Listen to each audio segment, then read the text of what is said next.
Bwana Yesu asifiwe. Tuendelee kuomba. Asante Mwenyezi Mungu kwa kuwa wewe ni mwema na fadhili zako ni za milele.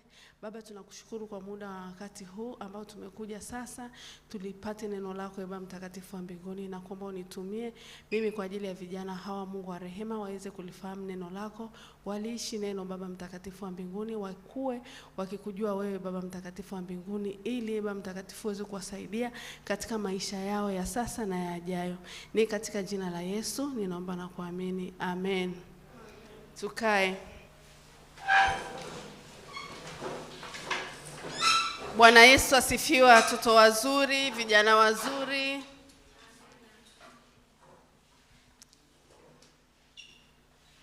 Kwa wale wageni karibuni, wale waliopata kipaimara juzi, natumaini mlikuwa na semina nzuri Jumapili iliyopita na Jumapili iliyofuata.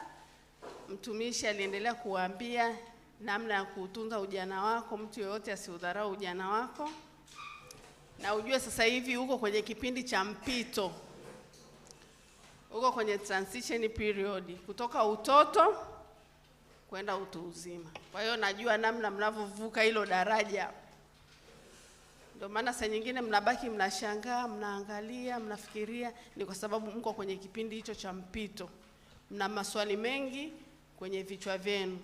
Maswali yanaweza yakawa unayafikiria mwenyewe kwenye mawazo yako, au mwili wako wenyewe kibiolojia unajiuliza maswali na unajipa majibu.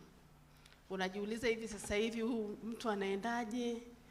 Hapo inadili na personality. Personality yako inatakiwa kujionyesha. Kuna ego zako. Wale niliowafundisha mnakumbuka? Niwafundisha vitu vingi, ego. Kuna vitu vingi kwenye mwili wako vina maswali mengi. Hormone zinaongezeka. Hormone kutoka kwenye utoto zinakuwa za utu uzima. Kuna mabadiliko kwenye mwili, physically na ndani, na kwenye nafsi yako pia kuna badilika. Na nafsi ndio wewe. Nafsi yako inakuwa na maswali mengi. Kwa hiyo ni kipindi ambacho wewe mwenyewe unajiuliza kwenye nafsi yako, kuna maswali mengi. Wazazi wako sijui wanakuonaje, jamii inakuchukuliaje, vijana wenzako wanakuchukuliaje, mvulana unajiuliza wasichana wananichukuliaje, msichana unajiuliza wavulana wananichukuliaje. Kila mtu ana maswali. Nikikuuliza unaweza ukakataa, lakini hiyo ndio hali halisi. Haleluya. Kwa sababu mimi naongelea biology, mabadiliko ya kisayansi na physical. Haleluya. Kwa hiyo huwezi kunidanganya msichana uliyeko hapa, huna swali kwenye moyo wako kwamba wavulana walioko hapa wanakuonaje. Yaani huwezi kunidanganya. Na mvulana ulioko hapa, huwezi kunidanganya kwenye kichwa chako kuna maswali kwamba wasichana walioko hapa wanakuonaje. Hayo ni mambo ambayo yanakuja automatically. Ndio maana hata ukiwa unatoka, hata kama mama amekutuma dukani au sokoni, msichana kwenye umri wako, lazima unaenda, unajiuliza nitakutana na nani? Na ndio maana mtu mwingine anaweza akakuita, hautageuka nyuma. Unaweza kukutana na msichana unamfahamu kabisa, Grace, ukamuita Grace na asikuitikia akaendelea mbele. Kwa nini hakuitika? Kwa nini akaendelea mbele? Kuna swali anajiuliza, huyu hapa ananiitia nini? Anataka kusema nini? Na wewe ulivyomuita Grace, nao ulikuwa una nia yako. Kuna vitu ambavyo unataka kuangalia, atarespond vipi, ataitika vipi. Hayo ni maswali ambayo hauwezi kuyakwepa. Haleluya. Na huwezi kunidanganya. Kwa sababu hata mimi unayeniona hapa, kuna siku nilikuwa ninalingana na wewe. Nilipita kwenye hicho kipindi. Haleluya. Ndio maana tunawafundisha ili uweze kupita sawa sawa. Nishawaambia nyinyi mna bahati, kuna vitu vingi mnavyofundishwa ambavyo sisi hatukufundishwa na vilitupa shida sana. Kuna mabadiliko, kuna maisha tulitembea yakatupa shida kwa sababu hatukufundishwa au hatukujua namna ya kuenenda. Lakini nyie mna bahati. Jumapili iliyopita ile kabla ya hii juzi nilifundisha kuhusiana na discipline. Wangapi wanakumbuka? self discipline? Wote hamkuepo? Wangapi walikuepo? Jamani, hebu nyosheni vidole basi kama ni vijana. Wangapi walikuepo?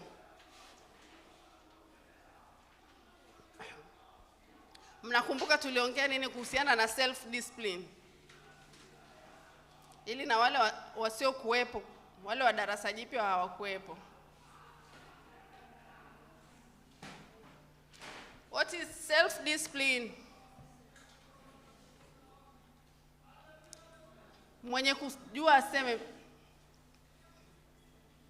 Jamani vijana wazuri, semeni basi.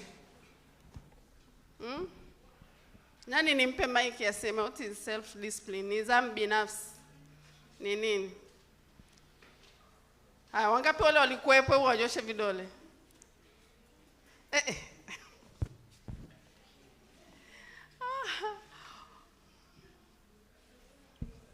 Siwashangai. Hiki kitu mnachokionyesha ndio hiyo kwenye mabadiliko. Yaani mwingine anajiuliza hivi nikisema afu nikikosea watu watanichukuliaje? I understand very well. Kwa hiyo msihofu. Ila mimi nakuomba uwe na self confidence. What people says about you is none of your be confident. Jifunze kuwa na confidence na kila unachokisema kiamini. Kwenye kipindi hiki usikubali kabisa kupoteza confidence yako. Haleluya. Na hii kipindi hii ndio inakupoteza, unakuwa hauna confidence kwa sababu una maswali mengi. Hivi hapa nikisema afu nikikosea itakuwaje? Hivi watanichukuliaje? No. Hayo maswali hayo ni ya kukupunguzia mwendo. Haleluya. Kuwa na confidence ya kile unachokisema. Hebu tuambie basi self discipline ni kitu gani? Haya, simama. Hebu mpena ni mic.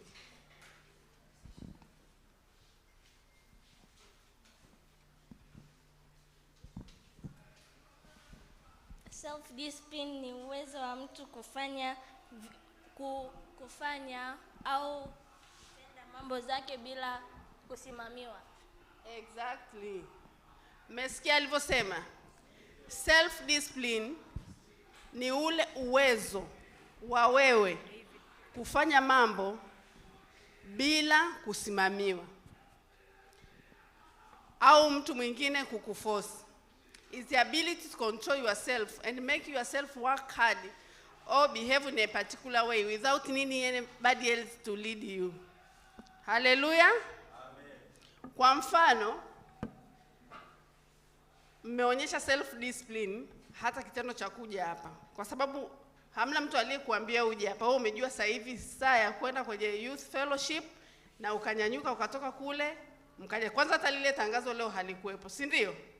Lakini kwa sababu ya self discipline umejua kabisa saa hizi ni saa ya kutoka kule kanisani kuja hapa. Haleluya. Hiyo ni aina ya self discipline. Sasa hiyo self discipline hiyo inatakiwa katika kila eneo. Haleluya. Ratiba ya pale nyumbani kwenu unaijua. Utaratibu wa nyumbani kwenu unapajua vizuri. Kuanzia pale unapolala, baada ya kuamka unatakiwa ufanye nini? Utakiwa uje usubiri mtu aje kuambia wewe tandika kitanda au nenda kaoge, kanywe chai. Hapana. Mtu mwenye self discipline anajua kwanza ana muda exactly hawa ya kuamka. Leo hamki saa 12, kesho saa 1, kesho saa 3, dini. Leo kwa vile shule zimefungwa alikuwa anaamka saa 11. Sasa hivi kwa vile shule zimefungwa anaamka saa 3. No. Mwenye self discipline kama muda wako wa kuamka ni saa 11, whether unaenda shule au uendi, muda wako wa kuamka unakuwa ule ule. Haleluya. Mwenye self discipline. Self discipline ni tofauti na nidhamu ya kawaida. Ukishaongeza hapo self, inapokuwa nidhamu Nidhamu ni pale hata hapa nilipoingia mmenisalimia, wengine mlipokuwa mnapita kwenye corridor hapa mmenisalimia. Asubuhi mama akikwambia uamke, utaamka. Akikwambia deki, utadeki. Akikwambia sijui fanya hivi, utafanya. Shuleni ukiambiwa ufanye, hiyo ni nidhamu. Na ndio maana shuleni kuna walimu wa nidhamu. Ili wakucontrol wewe, kuambia fanya hivi, sijui amkeni saa ngapi, nendeni darasani, nendeni prepo, na wanaofuatilia ambao hawajaenda prepo, wanafuatilia kwenye dom kule, anawaamsha. Huyo ni mwalimu wa nidhamu. Lakini self discipline haihitaji mtu huyo. Haleluya. Mmejua tofauti ya nidhamu na nidhamu binafsi. Kwa hiyo self discipline haihitaji mwalimu wa zamu aje kukuambia amka, nenda kafanye sijui ABC, nenda kanywe chai, nenda prepo, nenda darasani, nenda wapi. Mwenye self discipline anajua ratiba ya shule, anajua mwongozo wa shule, anajua ratiba ya hapa nyumbani, anajua ratiba yake. Na hahitaji tena mtu. Hahitaji mtu kumwambia umemaliza kula, Joni beba hiyo sahani peleka jikoni. Hahitaji. Yeye anajua kabisa nimemaliza kula, kinachofuata ni kunyanyua hii sahani, kuiosha na kuirudisha mahali pake. Imefika muda wa kulala saizi, imefika muda wa kufanya homework, nitafanya bila mtu yeyote kukusimamia. Haleluya. Hiyo ndio summary ya self discipline. Kwa hiyo tuliona self discipline watu wengine wamejaliwa. Kuna watu waliojaliwa na self discipline toka wamezaliwa. Kwa sababu sisi hapa tuna personality tofauti, haiba zetu ni tofauti. Ndio maana kuna watu wengine wako wamechangamka sana, wengine ni watulivu sana, wengine wananyamaza sana hata darasani. Kuna mwingine break hatoki nje, yani amekaa tu, utamuona muda wote amekaa na hapendi kujichanganya. Hizo ni personality. Sasa hii self discipline kuna wengine nao wamejaliwa. Kuna mwingine hata darasani unaweza ukawa na history au pale nyumbani kwenu mmezaliwa 6, lakini kuna mwingine anaweza akawa anajaliwa na self discipline. Na mara nyingi mzazi wako anaweza akawa na watoto 2, 3, 4, lakini ukashangaa mama anampenda sana fulani. Ukafikiri labda anawachukia wale 3.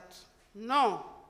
Kinachotokea, inawezekana yule mmoja kaka yenu au dada yako mmoja amejaliwa na self discipline.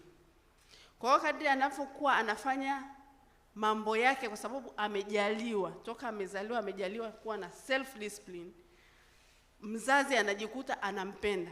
Kwa sababu kwa mfano mtoto anaamka, anatanika kitanda chake, hakai idle, anaona nyumba ni chafu, ana deki, asubiri mama, anaona mama amechelewa, anasema mama amechelewa kurudi sasa hivi, bora nibandike maharage jikoni ili akija tupike wali wa maharage.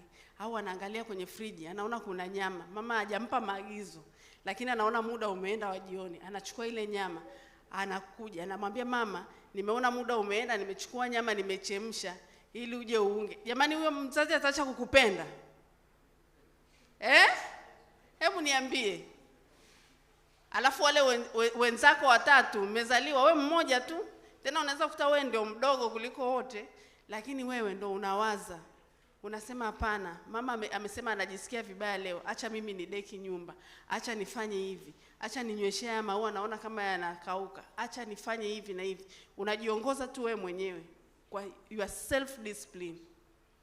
Mama ataacha kukupenda? Na dada zako unaona tu wako kwenye TV, wamekaa, hawafanyi chochote, hawajiongezi chochote. Mpaka mwenzako unabandika maharage, anakuambia kwani wewe mama akakwambia ubandike maharage? Umejuaje mama atakuja kupika maharage kierere chako tu? Hao ni ndugu zako wengine wanakuambia. Mtakuwa the same kwenye family? Mtaweza mkawa the same? Hamwezi Kwa hiyo hicho self discipline kwa wale waliojaliwa.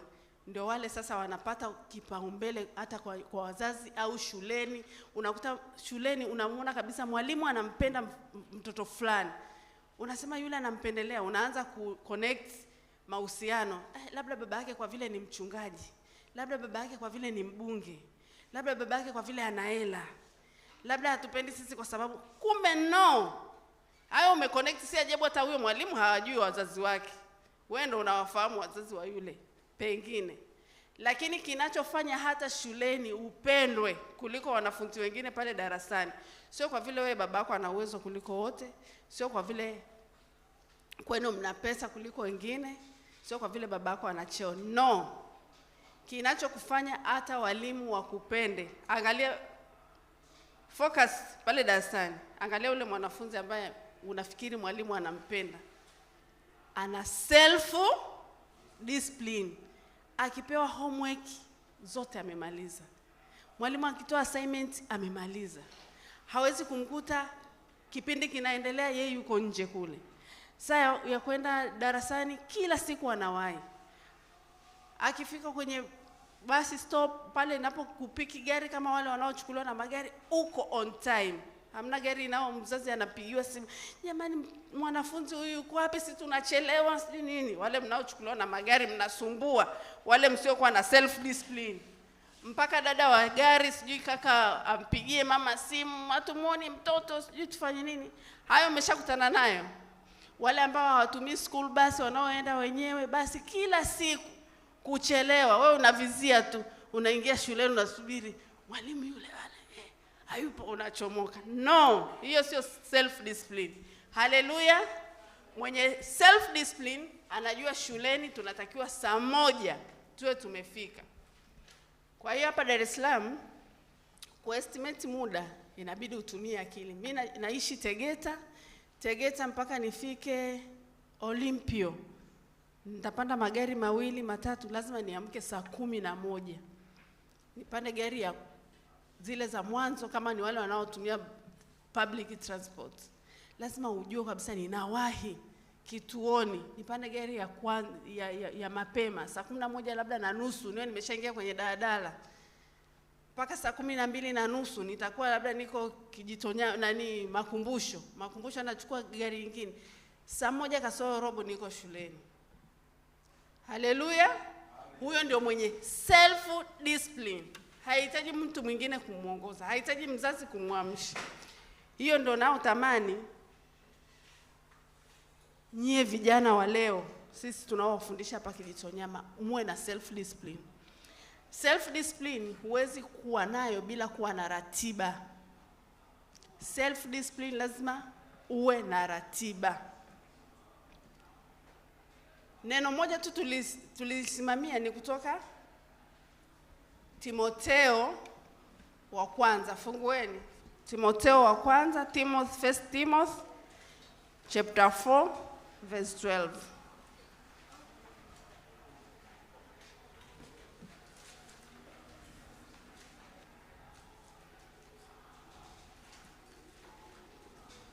Timotheo wa kwanza mlango wa 4 mstari wa 12. First Timothy chapter 4 verse 12 inasema, mtu awaye yote asiudharau ujana wako, bali uwe kielelezo kwa waaminio katika usemi na mwenendo, na katika upendo na imani na usafi. Ukiwa na self discipline hivi vitu, mtu yeyote hata kudharau. Na unaposikia neno linasema kwamba mtu yeyote asiudharau ujana wako, bali, lakini amekwambia pale bali wewe uwe kielelezo. Ili usidharauliwe lazima uwe kielelezo. Na ili uwe kielelezo lazima uwe na self discipline. Haleluya. Kwa hiyo sio swala tu la kudharauliwa, ni swala la wewe pia kuwa na hiyo self discipline. Pillars of self discipline. Nguzo za self discipline. Acceptance. Ninapofundisha hapa niko na watu 3 mara hiyo mara namba yenu. Yaani mtu mmoja na mhesabu mara 3 kwa sababu ana mwili. Haleluya. Mwili unajitegemea. Nafsi ni kitu kinachojitegemea na roho. Kwa hiyo hivi vitu vitatu lazima viwe na ushirikiano katika self discipline. Haleluya. Kwa sababu ukiwa na self discipline, usipokubali, ina maana nafsi yako isipokubali, mwili hauwezi kwenda. Haleluya. Hebu tusome Isaya 1:19. Wale waliokuwepo Jumapili ile nilifundisha, mtaona kama tunarudia, lakini narudia for the benefit of the wale ambao hawakuwepo. Haleluya. Isaya 1:19. Isaiah chapter 1 verse 19.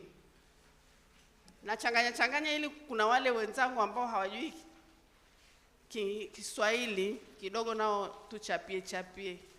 Mimi sio mzuri sana kwenye Kiingereza, lakini nitajitahidi kwa ajili ya wale ambao hawajui Kiswahili vizuri, wale ambao wamezoea. Kwa hiyo Isaiah chapter 1 verse 19. Aliyepata asome.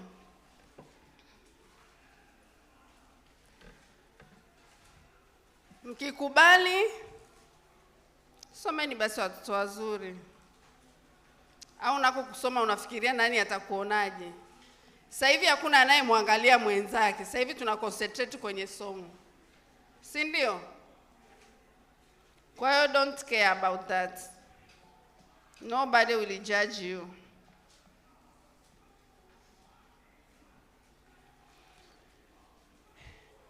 Isaya mstari wa chapter 1 verse 19 inasema, kama mkikubali na kutii mtakula mema ya nchi.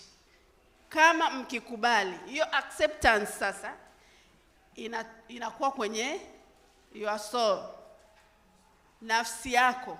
Mimi hapa nafundisha self discipline, inaingia kwenye akili yako, kwamba mimi ninavyoongea tu hapa inaingia, lakini kuitendea kazi ni mpaka nafsi yako ikubali. Ndio maana asubuhi uko umelala, nafsi inaweza ikashikilia ikajua kabisa self discipline. Saa ile ya kuamka, nafsi ikakwambia saa hizi saa ya kuamka imefika, amka. Lakini kama nafsi haitakubaliana na mwili, najua hivyo vinawatokea. Nafsi inakwambia kabisa saa hivi unachelewa kabisa, ni amka saa hivi, amka. Lakini mwili saa nyingine hautaki. Ndio maana nakwambia wewe hapo ulipo mko watatu. Uko nafsi, mwili na roho. Roho pia ni ule Roho Mtakatifu, si wa Kristo. Kile kipengele cha roho tumeamua kukiepa Roho Mtakatifu. Lakini wengine hicho kipengele cha roho wanaziita majina mbalimbali. Wengine anakuambia machale amenicheza. Machale amemcheza maana yake nini? Sisi wa Kristo machale hatuchezi. Roho Mtakatifu ndo anayetukumbusha na kutuambia. Haleluya. Alafu kuna nafsi. Nafsi sasa ni wewe. Ndio unaibishana nayo kila siku. Hata saa nyingine nafsi yako inaweza kukuonyesha mambo mengine kwamba hayapo kama yanavyotakiwa. Kwa nini wananichukia? Siendi, sili, usile, usifanye nini? Chuna, yani nafsi yako ndio inayokuongoza. Kwa hiyo ukikubali, nafsi yako ikubaliane na self discipline, ndio utakapoweza kufanya. Haleluya. Lakini isipokataa, hapa nitaongea na kuongea, lakini no changes will be seen kama hutakubali na kutii. Kutii, mwili ndo unatii. Haleluya. Nafsi inaweza ikakubali, lakini kutii sasa ni nini? Mwili. Kwa mfano nafsi inakwambia amka, saa ya kuamka imefika. Deki hapo. Yaani nafsi hata haina hiana. Inakwambia kabisa, kwani uone hii nyumba ni chafu, si udeki? Lakini mwili unakataa. Wangapi hivyo vitu vinawatokea jamani? Naongea na watu wanaoelewa. Kuna saa vitu vinatokea, unabishana, unajiona wewe unabishana kabisa, mnabishana kabisa.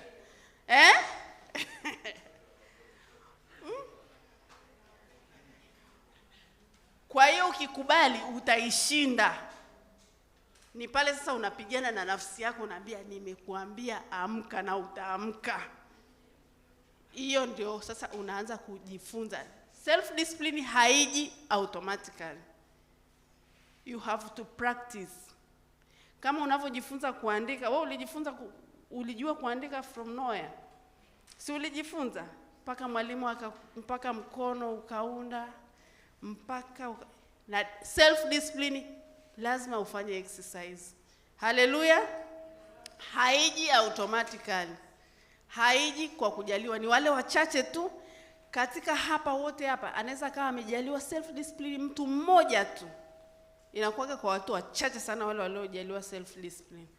Lakini self discipline inajifunza kama vile ulivyojifunza kutembea, kama ulivyojifunza kuendesha baiskeli, kama ulivyojifunza kuandika, kama ulivyojifunza kusoma. Kama kuna mtu ambaye hajajifunza kusoma, hajui kusoma. Haleluya. Kwa nini hajui kusoma? Ni kwa vile hana macho kama wewe? Ni kwa vile hana brain? Ni kwa vile hana pua? Ni kwa vile hana masikio? No. Si kuna watu ambao hawajui kusoma wala kuandika. Hasa kizazi cha sisi ndio tulikutana na hao watu. Nyie mna bahati, elimu ilikuwa imehamasishwa sana. Kwa hiyo kuwapata watu ambao hawajui kusoma wala kuandika kwa umri wenu ni wachache sana. Lakini sisi, mzazi wako mwenyewe wengi, wale ambao walikuwa wazazi wao hawakwenda shule, hajui kabisa kusoma. Yaani inakuja barua kabisa, anakuita njoo nisomee barua. Hajui kabisa. Ndio barua za shule sisi tulipata advantage hiyo. Unaandikiwa barua ya onyo, mzazi anakuambia nisomee. Unamwambia unasoma, unamwambia mtoto wako ana nidhamu kuliko wanafunzi wote. Kwa hiyo unatakiwa uende pale shuleni ili ukapongezwe. Kumbe anatakiwa uende kwa ajili ya kudiscipline. Unasema ataenda kuyajua huko. Haleluya. Kwa nini hakujua kusoma? Kwa sababu hakujifunza. Kwa hiyo na self discipline iko hivyo hivyo. Mmenielewa wanangu? Kwa hiyo hiki ninachokisema, kama hautajifunza, kama hautajilazimisha na kulilazimisha nafsi yako, hautatoboa. Willpower, ile nguvu. Hizo ndio pillars za self discipline. Cha kwanza nimesema ni acceptance, kukubali. Ya pili ni willpower. Willpower ni ile nguvu sasa ni ile hali ya kuwa na hamu ya kutaka kuwa na hiyo self discipline. Kwa hiyo mimi ninafundisha hapa, kuna mtu anatamani awe na self discipline. Sasa hivi anapiga mahesabu pale nyumbani. Mimi nikiamka nitakuwa natandika kitanda changu, napanga sebule, nanyoshia maua, ninaosha vyombo, haijalishi kama kuna house girl au hamna. Chumba cha mama yangu na baba yangu nitaenda nitakifanyia usafi, nitampangia mama yangu bila yeye kuniambia. Na inakuwa ni utaratibu wa maisha yako. Self discipline, ukishakuwa na ratiba yako, ukishakuwa na mpangilio wako, unatakiwa usirudi nyuma, usiache. Kama umetandika Jumatatu, Jumanne, Jumatano, miaka. Yaani hiyo usirudi nyuma tena. Self discipline ndivyo ninavyojifunza. Kile kitu kizuri ulichokianza usikiache. Kama muda wako wa kuamka usiutwist. Niliwaambia hata wale watu sasa hivi usisema kwamba shule zimefungwa, hatujafungua. Amka, na niliwapa shauri nikamwambia kama ulikuwa unaamka saa 11, hata kama ulikuwa boarding school au day, muda wako wa kuamka ni saa 11. Kwenye likizo hii muda wa kuamka uwe ule saa 11. Unatafuta nini cha kufanya? Kama utafanya homework, kama utajipanga chumba chako, kama utafanya usafi, kama utaasisi kitu chochote, nimekwambia kupumzika ni ruksa. Lakini ule muda wako, ili uwe na self discipline ya muda wa kuamka, usikatishe ule muda wako. Muda wako wa kuamka uwe ule, then unaamka, fanya ABC, rudi kulala. Lakini at least umekuwa na self discipline ya ule muda wako wa kuamka. Haleluya. Na hiyo ukijifunza, maisha yako yote hutapata shida. Self discipline tunajifunza. Kitu kingine kwenye self discipline haimtaki mtu mvivu. Warumi 12 mstari wa 11. Inamtaka hard worker. Ukiwa mvivu kwenye self discipline huwezi. Hebu tusome Warumi 12 mstari wa 11 unasemaje?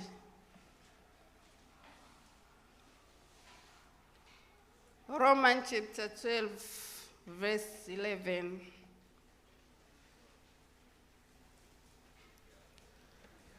Inasema, kwa bidii si kwa ulegevu, mkiwa na juhudi katika roho zenu, mkimtumikia Bwana. Bidii na si kwa ulegevu. Kama huna bidii, huwezi kuwa na self discipline. Kama una ulegevu fulani, huwezi kuwa na self discipline. Kwa hiyo self discipline inapenda mtu ambaye ni hard worker. Haleluya. Na asiye mvivu, na asiye mlegevu. Alafu kitu kingine, pillars of self discipline ni persistence. Uthabiti. Yaani kile kitu kishakianza haurudi nyuma. Tusome Wakorintho wa 2 mlango wa 4. 2 Corinthians chapter 4 verse 8.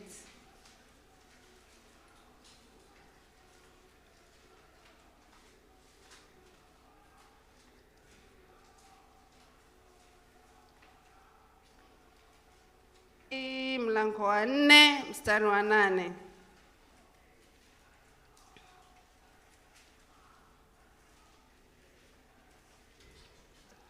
Persistence. Pande zote twadhikika, bali hatusongwi. Twaona shaka, bali hatukati tamaa. Kwenye mtu mwenye self discipline, haijalishi kuna distraction ya aina gani, kuna kitu gani kinachokufanya uwe na reason. Kwa mfano kufunga shule ni reason moja hapo ya kuamka. Sasa nimefunga shule naamka saa 11 kufanya nini? Kwenye self discipline ya aina hiyo. Leo siendi kanisani, Jumapili naamka kufanya nini? Au leo Jumamosi sina chochote ninachokifanya. Nyumba yetu hii hapa yenyewe ni room 2 tu hizi. Hamna maua, hakuna bustani. Naamka kufanya nini? Hayo maswali, kwa mfano wanaoishi mjini, wengine wanaishi magorofani. Anasema mimi naamka kufanya nini? Sina uwanja wa kufagia, sina maua ya kunyeshea, sina. Kwenye self discipline haina reason behind, haina excuse. Haleluya. Wewe muda wako wa kuamka ukifika saa 11 amka. No excuse. Yaani hamna mahali popote ambapo mtu atakosa kufanya chochote. Ukikosa cha kufanya kageuze hata sebule yenu ilikuwa imegeukia makochi huku, yageuze yote yakae huku. Badilisha mpangilio. Au safisha madirisha. Au katoe vyombo vyote ambavyo kabatini vilikuwa vijatumika muda mrefu kavioshe.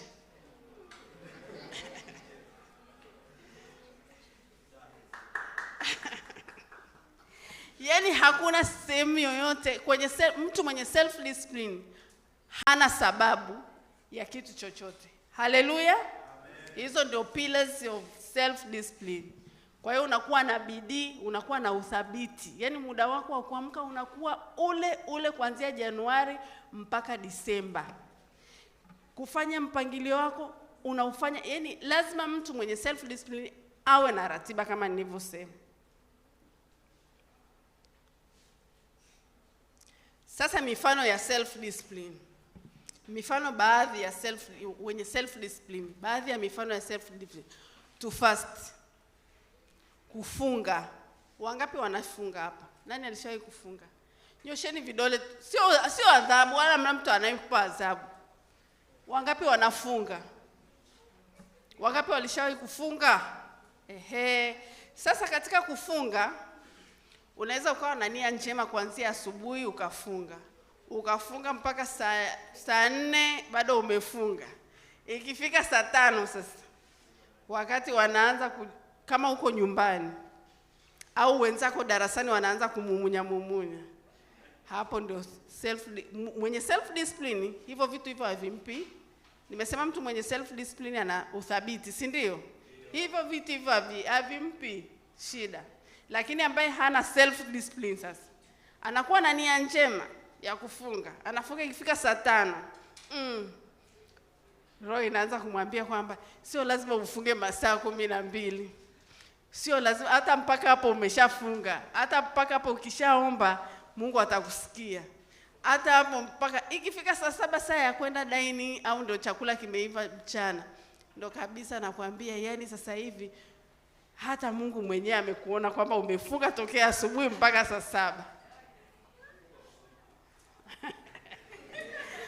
Kwa hiyo self discipline haiko hivyo. Kwa hiyo mfano wa mtu mwenye self discipline, ukitaka kujipima kwenye self discipline yako, uwe na tabia ya kufunga na kuomba. Una jambo lako unataka kumuomba Mungu, umri wenu ni unatosha kabisa kufunga. Haleluya. Unafunga, na katika kufunga hauna distraction, hauna reason. Usikubali kitu chochote kikutoe kwenye huo mpango. Iwe ni chakula, iwe ni chips, iwe ni ofa umepewa. Mwambie huyo mtu, mimi nimefunga, mimi sili, au mimi sihitaji. Haleluya. Mfano mwingine wa self discipline ni muda wa kuomba. Eti wewe, hebu tupe ratiba yako ya maombi kwa siku. Kuna mtu ambaye ana ratiba yake ya maombi, anajua kila siku saa 11 kamili naomba, saa 7 mchana kamili naomba, saa 12 naomba. Wewe unaomba saa ngapi na saa ngapi? Wakati wa kulala ni saa ngapi? Huwezi kusema naomba wakati. Kila mtu hapa akiamka anaomba, akiwa anakula anaomba, akiwa analala anaomba. Hamna mtu ambaye haombi muda anaolala, si ndio? Yaani hiyo ni tabia kwamba wakati wa kulala tunaomba, wakati wa kuamka tunaomba. Sio hiyo nayosemea. Mimi nasema mwenye self discipline, ndio maisha yetu. Tuna float pilot. Yaani saa yote tu ya kuomba unaomba, saa unataka kabla ya kulala unaomba, kabla ya kula unaomba ukikumbuka. Wakati wa kuamka, kuna wengine wazazi wao wamewalazimisha wakati wa kuamka tu wanaomba. Hiyo sio ya self discipline. Hiyo ni ya maisha, ndio utaratibu wa maisha yetu ya kila siku. Lakini mwenye self discipline, umeona wenzetu Waislamu. Wale wana self discipline ya maombi. Haleluya. Kwenye saa 11 alfajiri mtaenda huko boarding, mtasoma nao, mkibahatika kusoma na hao watu wenye self discipline waliofundishwa, mtawaona. Saa 11 kamili anaamka kuswali. Sijui saa 7, sijui saa 7 kasoro ile tayari. Wengine wanaenda msikitini kabisa. Hata ukienda Kariakoo, yuko kwenye biashara, anafunga duka, anaenda msikitini. Watu wangapi wa Kristo, wangapi kwenye biashara, anafunga biashara yake, anasema huu ni muda wangu wa kuomba, anafunga duka, anaenda kuswali. Wapo. Sasa tumuombe Mungu. Wewe kijana umebahatika. Eka ratiba yako ya maombi. Popote ulipo, hata kama uko darasani, muda wako wa kuomba. Unasema mimi nitaomba mchana, asubuhi na iwe na specific time. Sio tu ili mradi kuamka. Unamwambia Mungu, muda wa mimi kukutana na wewe asubuhi kila siku, labda saa 12 kamili, saa 11 kamili. Mchana, Mungu nikumbushe kila siku saa 6:30 au saa 7. Eka ratiba yako, mimi sikupangi. Wewe jipangie ratiba yako unayoona kwamba ni sahihi kwako. Usiku, usiniambie muda wa kulala. Niambie labda kila saa 2 kamili au saa 3 kamili. Ina maana hata kama kuna filamu inaendelea saa 3, muda wako wa kuomba ukifika, unazima TV kama uko peke yako, kama hauko unajitenga na wale wanaoendelea kuangalia, unaenda kuomba. Hiyo ndio self discipline. Muda wa kulala, kuna wengine leo utalala saa 2, kesho utalala saa 3, kesho kutwa mtakuwa mmetoka kwenye sherehe utalala saa 5, kesho kutwa. Hiyo sio self discipline. Self discipline ina specific time. Haleluya. Kwa hiyo mimi nakupa assignment. Panga siku zako za kufunga, hata kama ni mara moja kwa mwezi. Labda kila mwisho wa mwezi nitafunga, au mwanzo wa mwezi nitafunga. Wewe panga ratiba yako. Ujiangalie, ujipime. Je, nitaweza kuwa na ndio mafunzo. Nimesema self discipline inajifunzwa kama vile unavyojifunza kuandika. Usipokuwa na mazoezi kadha wa kadha, huwezi kuwa na self discipline. Haleluya. Kwa hiyo jipangilie muda wako labda wa kuomba. Kapange ratiba yako ya muda wa kuomba. Eka muda wako wa maombi binafsi. Kufunga. Useme labda nitafunga mara moja kwa mwezi. Sio lazima hata mara moja kwa mwezi. Hata mara moja kwa miezi 3. Ni wewe tu, lakini wewe na ratiba yako useme kabisa, mimi kila baada ya miezi 2 nitafunga mara moja. Jipangilie wewe mwenyewe. Na muda wa kuomba. Kuna wengine wenye self discipline, kwa mfano wazazi wengi hapa, morning glory. Kila siku unaweza ukaona kwamba morning glory anaamka kila siku alfajiri anakuja morning glory. Hiyo ni self discipline na habadiliki. Haleluya. Muda umeisha. To do exercise. Wangapi hapa kwa umri wenu wanafanya mazoezi?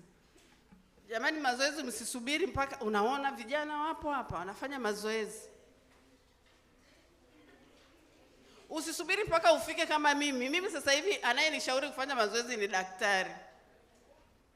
Lakini kama tokea nikiwa na umri wako, ningekuwa nafanya exercise, nisinge tena shauriwa daktari, sijui upunguze uzito, sijui ufanye mazoezi, sijui ufanye. No, ingekuwa ni self discipline yangu. Ningekuwa niko hivyo na afya yangu ingeimarika na uzito wangu ungekuwa balanced na matatizo madogo madogo nisingeyapata. Haleluya. Kwa hiyo wale wanaofanya, hebu tuwapongeze wale wanaofanya mazoezi jamani. Safi sana. Kwa hiyo na wewe kuanzia sasa hivi jipangie muda wako wa kufanya mazoezi. Mazoezi tunafanya, hatufanyi mchana. Mazoezi yanafanywa alfajiri. Hebu mazoezi, hebu sema muda wa mazoezi ni saa ngapi na saa ngapi? Mchana wa saa 7 na usiku wa saa 1. Jioni. Haleluya. Wewe unafanya mazoezi saa 7 mchana? Sio sahihi. Anajifunza bado, na kama hakukuta mtu wa kujifunza, unajua kila kitu tunajifunza, na umri wake bado si mshangai. Mazoezi mazuri yanafanywa alfajiri na jioni. Haleluya. Mazoezi tunafanya saa ngapi? Alfajiri. Labda saa 11 alfajiri. Na jioni. Jua likiwa limesha zama. Ukifanya mazoezi mchana wa saa 7 yana contradict na mzunguko wako wa damu. Blood flow inakuwa very high. Alafu ukiongezea unaweza ukafenti au unaweza ukapata shida kama hizo. Haleluya.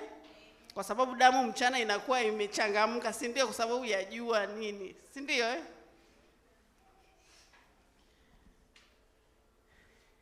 Kwa hiyo ujipangie muda wako wa kufanya mazoezi from now onward. Alafu ujiangalie, je, nina self discipline? Usifanye mazoezi umejipangia nitakuwa naamka saa 11 nifanye mazoezi. Unafanya Jumatatu, Jumanne, Jumatano imeishia.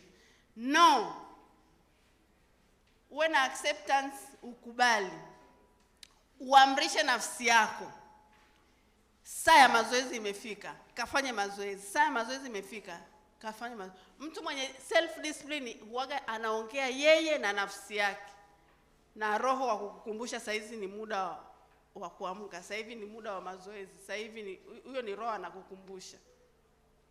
Alafu nafsi inakusisitiza, inakwambia amka sasa, ni muda wa mazoezi. Kinachofuata sasa ni mwili kuamka. Kwa hiyo ongea na nafsi yako katika hayo mambo ya discipline. Haleluya. Alafu mtu mwenye self discipline ana ratiba maalum. Yaani nikiamka, mtu mwenye self discipline float pilot. Yaani float pilot, unaposikia mtu ana float pilot through the life, ni kwamba tu leo pale nyumbani, ili mradi tu nimeamka leo. Mnaosha vyombo hata mjui mnaosha saa ngapi. Ili mradi kuna mwingine yuko tu chumbani hajui leo, ukimuuliza hivi leo umefanya kitu gani? Hajui. Mimi nina watoto wa umri huu pale nyumbani. Naweza kwa siku nikamuuliza, hivi leo wewe toka umeamka asubuhi leo, hebu niambie leo umefanya kitu gani? Hajui. Mwenye self discipline hana maisha hayo. Mwenye self discipline ana ratiba. Zile ratiba tunazopewa za shule za vipindi, na kwenye maisha yetu tunatakiwa tuwe na ratiba kama zile za vipindi, sijui saa 1 mpaka saa 2, mathematics sijui saa 3 mpaka saa ngapi, geography sijui nini. Na kwenye maisha yako lazima uwe na ratiba. Unasema mimi naamka saa 11:30, nitafanya mazoezi saa 11:30 mpaka saa 12 kamili. Hiyo ni mazoezi. Saa 12 kamili mpaka saa 12 labda na saa 1 kamili itakuwa ni usafi wangu binafsi. Kuoga, kupiga mswaki, sijui kufanya nini, pamoja na kutandika kitanda changu. Saa 1 kamili nitaenda kumsaidia mama kitu kimoja. Weka ratiba yako, hata kama nyumbani kwako kuna house girl. Usikubali tu house girl. Hata kama ni vyombo vimeshaoshwa na house girl vile vya kawaida. Sema mimi nitaenda nipangilie tu hata kabati. Nitamsaidia, nitafanya home activity moja. Kama ni kudeki, kama ni kupanga kabati, kama ni kunyweshea maua, au kama ni kufanya nini. Hiyo ni saa 1 kamili mpaka labda saa 2 kamili. Lazima nifanye home activity moja. Unaichagua wewe mwenyewe. Saa 2 kamili sijui mpaka saa ngapi nitaenda revise. Tasoma kitabu changu labda cha story au cha shule au cha activity, kitabu chochote. Huo ni mfano wa ratiba mimi nafanya. Alafu labda saa 4 mpaka saa 5 mimi nitapumzika. Labda nitakuwa na free time yangu. Alafu saa 5 tayari. Okay. Alafu saa 5 mpaka saa ngapi nitafanya kitu kingine. Kwa hiyo mimi assignment ninazokupa Jumapili ijayo, Mungu akijalia, msiniangushe, na nikiuliza kila mmoja ajibu. Unipe ratiba yako ya maombi, umechagua utakuwa unafanya maombi saa ngapi na saa ngapi kwa siku. Uniambie fasting time yako, utafunga mara ngapi kwa mwaka. Anyway, frame yako. Alafu uniandalie ratiba yako ya siku ukiwa nyumbani na ratiba yako ya siku ukiwa shuleni. Haleluya. Mmeelewa wanangu? Alafu kitu cha mwisho kwenye self discipline ni kusave money, to save money, kuweka hela. Kwa mfano wale waliobarikiwa, hebu nyosheni mikono wale waliopata kipaimara juzi. Najua mlipata vihela. Wewe ulipata hela mpaka nilisikia wewe. Umwambie baba usave. Wewe nilikuwa kwenye sherehe yako niliona. Na mwingine najua kuna watu waliowapa zawadi ya vihela. Know how to use money to save. Zile hela zote sio za kununua pipi na sijui za kufanya nini na kufanya nini. Save money, uwe na akiba yako. Hiyo ndio self discipline moja wapo. Haleluya. Kuna mwenye swali la haraka?